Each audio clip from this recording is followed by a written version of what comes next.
سر ماں باپ کے حوالے سے ایک سوال ہے، سورہ بنی اسرائیل کی آیت جس میں ماں باپ کو اف تک نہ کہنے کا حکم۔ اب آج کل کے حالات میں میرے سے بھی ہوا ہے یہ کہ والدین سے ہم کہتے ہیں کہ آپ چپ کر کے بیٹھ جائیں، آپ کو نہیں پتا، آپ اس معاملے میں نہ بولیں، تو کیا یہ بھی استغفر اللہ تو بولی اللہ تعالیٰ معاف کرے، یہ کبھی بھی الفاظ نہیں استعمال کرنے چاہیے ماں باپ کے لیے۔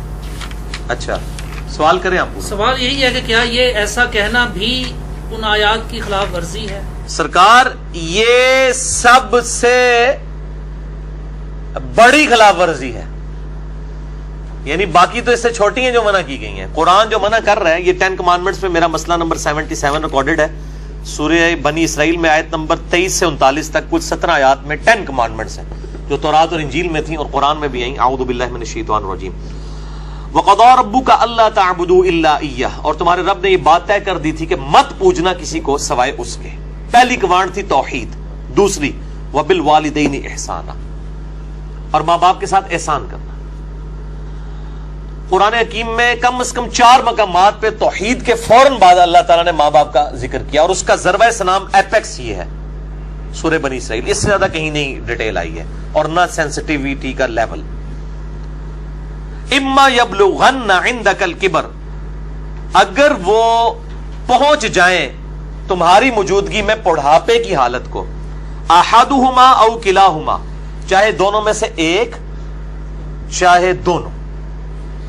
وہ صحیح مسلم میں حدیث ہے، آپ صلی اللہ علیہ وآلہ وسلم نے فرمایا کہ برباد ہو جائے وہ شخص جس کو ماں باپ دونوں یا دونوں میں سے کوئی ایک بڑھاپے کی حالت میں ملے اور ان کی خدمت کر کے جنت نہ کما سکے۔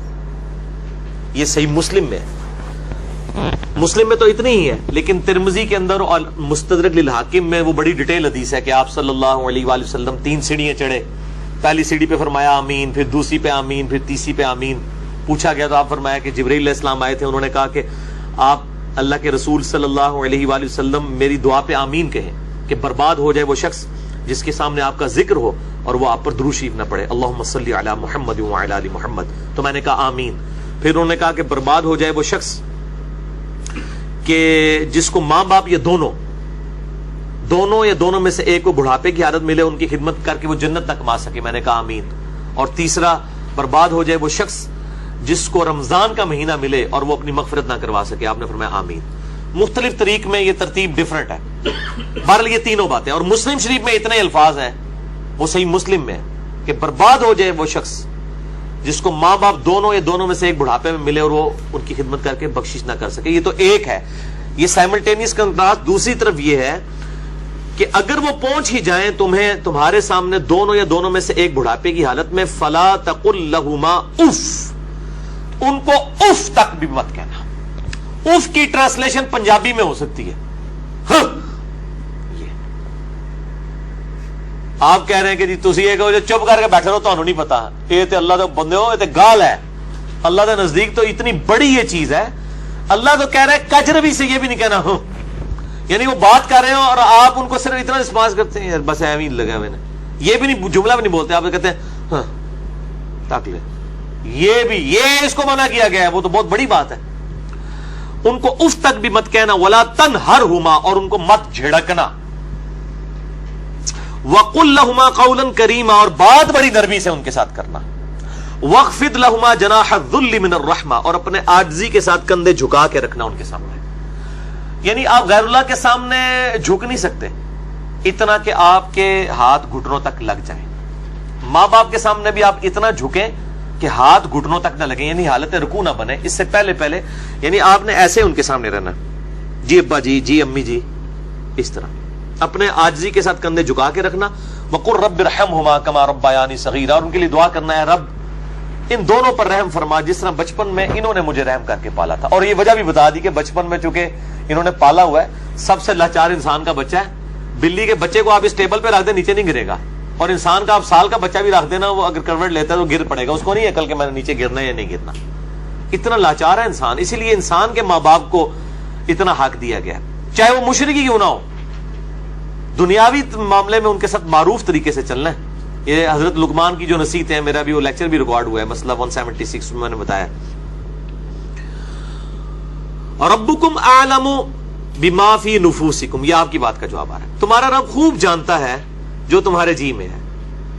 ان تکونوا صالحین، اگر تم نیکوکار ہو، اچھے ہو، یعنی تمہاری عادت نہیں ہے بدتمیزی کرنے کی، کبھی کبھار کوئی تھوڑا سا سکپ آف لینگویج یا سلپ آف ٹنگ ہو جاتی ہے، فَإِنَّهُ كَانَ لِلْأَوَّابِينَ غَفُورًا، تو پھر بے شک اللہ تعالیٰ توبہ کرنے والوں کی توبہ کو قبول کرتا ہے. یعنی عادی مجرم نہ ہو.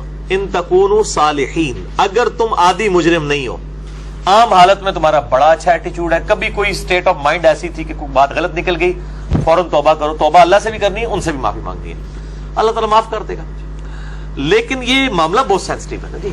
اب دیکھیں کہ ہم دنیاوی معاملات میں بھی، یعنی سوئی گیس کی وجہ سے آپ کو پتا ہے کتنے لوگ ہیں جن کے ساتھ ایشو بنتے ہیں.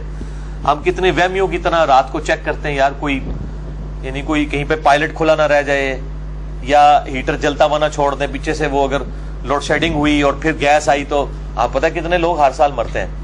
تو کتنی احتیاط کی جاتی ہے. چھوٹے بچوں کے سامنے ماچس لائٹر نہیں رکھا جاتا، تو احتیاط کرتے ہیں. تو آپ دیکھیں اس طرح کے اگر آپ احتیاط ماں باپ کے بارے میں کر رہے ہیں تو شاید سالوں میں کبھی ایک دفعہ ہو، لیکن ہر ہفتے ہی جھڑپ ہو جاتی ہے، یا جب معاملہ ہوتا ہے تب جھڑپ ہو جاتی ہے، تو اس کا مطلب ہے ان تکونوا صالحین نہیں ہے آپ، لہذا آپ کی توبہ بھی کوئی قبول نہیں ہے.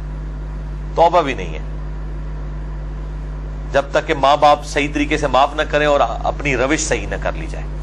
تو اس میں یہ بہتر، یہ میں نے بھی دیکھا ہے، مطلب میری بھی ایک بڑی ایکسٹروورٹ نیچر ہے، تو مطلب بعض اوقات ماں باپ کو یعنی ایک بچپنے کی طرف سورہ حج میں آتا ہے کہ اللہ تعالیٰ رذیل عمر تک لٹا دیتا ہے کہ کئی چیزیں جاننے کے بعد کچھ نہ جانے. بوڑھے اور بچے برابر ہوتے ہیں. میری بھی یعنی الحمدللہ دادی ماں کی عمر 90 سال ہو چکی ہے. میں یعنی آج سے 10 سال پہلے دیکھتا ہوں اور اب ان میں کافی فرق آیا. یعنی بالکل بچوں والی آتے ہیں، چھوٹی چھوٹی بات کو مائنڈ کرنا. تو میں اپنے ماں باپ کو بھی سمجھاتا رہتا ہوں، وہ ابھی بھی ان کے ساتھ اسی طرح مقابلہ کر رہے ہوتے ہیں ادب کے دائرے کے اندر. تو میں کہتا ہوں ان کے ساتھ مقابلہ بنتا ہی نہیں ہے. جیسے چھوٹا بچہ تو آپ کو 5 دفعہ پوچھے گا کہ بابا یہ کیا ہے، تو آپ بتائیں گے پیار سے، پھر اس کی بھی آگے سے وہ کیڑے نکالے گا. تو اب وہ کئی بار بھول جاتی ہیں، مجھ سے بار بار پوچھ رہی ہوتی ہیں، تو میرے سامنے یہ آیات ہوتی ہیں نا، تو میں وہ 10 دفعہ ایک بات اگر مجھ سے پوچھتی ہیں نا تو میں 10 بار جواب دیتا ہوں. میں یہ نہیں کہتا میں تو کل بھی دسیا سی، کیونکہ ظاہر ہے کہ اس عمر میں پہنچ کے رذیل عمر میں یہی کچھ ہو جاتا ہے. تو انسان کو یعنی بالکل پازیٹیو رہنا چاہیے، ڈرتے رہنا چاہیے، کیونکہ توحید کے بعد قرآن حکیم میں کم از کم 4 جگہ اللہ تعالیٰ نے ماں باپ کے حق کا ذکر کیا، اور جنت اور دوزخ ڈیپینڈنٹ ہو گئی ہے. ٹھیک ہے جی، اس حوالے سے تو بہت احتیاط کرنی چاہیے. سر اب اگر ایسا ہو چکا ہو اور والدین سے معافی بھی نہ مانگ سکے انسان، اور والدین زندہ نہیں سر، وہ ظاہر ہے معافی اسی صورت میں نہیں مانگ سکتا نا اس وقت اس اسٹیج پہ. نہیں، بعض لوگ اس لیے بھی نہیں مانگ سکتے کہ وہ ماں باپ کو چھوڑ کے دوسرے ملک چلے گئے ہوتے ہیں. ہاں یہ بھی ممکن. تو وہ کلیریفیکیشن ضروری ہے. دیکھیں ماں باپ سے اگر ایسا ہو گیا تو فوراً سے پہلے ماں باپ کے لیے دعائیں مغفرت کرے اور ان کی طرف سے صدقہ اور خیرات کرے. جیسا کہ سنن ابن ماجہ میں حدیث ہے کہ یہ صحیح سند کے ساتھ ہے کہ ایک شخص کے مرنے کے بعد جنت میں کچھ درجے بلند کیے جاتے ہیں. تو پوچھتا ہے اللہ یہ میں نے نیکی نہیں کی تھی، یہ کیوں میرے درجات بلند ہوئے؟ تو اللہ تعالیٰ فرماتا ہے تیری اولاد نے تیرے لیے استغفار کیا تو اس کی وجہ سے ہی تیرے درجات بلند. اولاد تو انویسٹمنٹ ہے. صحیح مسلم میں حدیث ہے کہ مردے کو 3 اعمال کا ثواب ملتا ہے. نمبر 1 صدقہ جاریہ، وہ ملنا بھی چاہیے، اس نے خود کیا. امام بخاری نے بخاری لکھی ہے، ثواب ان کو ملنا چاہیے.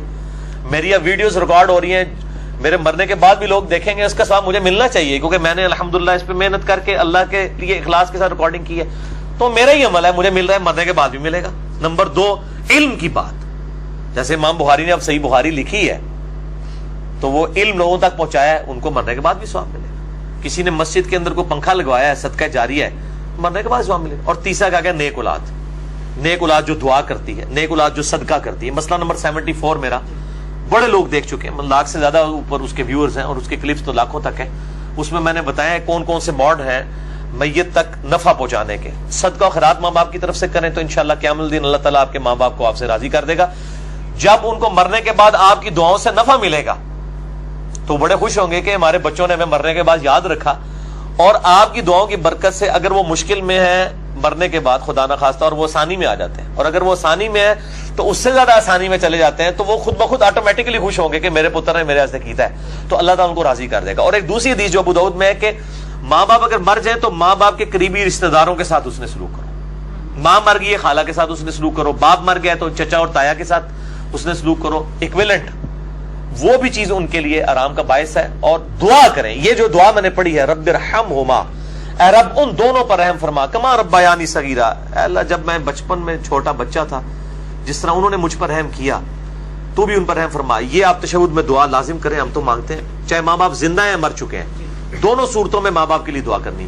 ہم لوگ سمجھتے ہیں بندہ مر گیا ادھر سے دعا کرنی ہے، اور بھائی زندہ ہے جڑا یہ مر گیا ہے، دونوں صورتوں میں دعا تو کرنی. دعا کی ضرورت تو زندوں کو زیادہ ہے، اس لیے کہ مرنے والے تو چلے مر گیا، زندے بندہ جو ہے وہ اس کے پاس تو چانس ہے کہ وہ اللہ کی طرف لوٹ آئے اور وہ گمراہی کا راستہ چھوڑ کے اچھائی کا راستہ، اور اگر اچھائی کے راستے پہ تو استقامت اختیار کرے تو دعا کرنی چاہیے. اور یہ دعا ضرور کرنی چاہیے، اللہم اہدنا الصراط المستقیم صراط الذین انعمت علیہم غیر المغضوب علیہم ولا الضالین، آمین.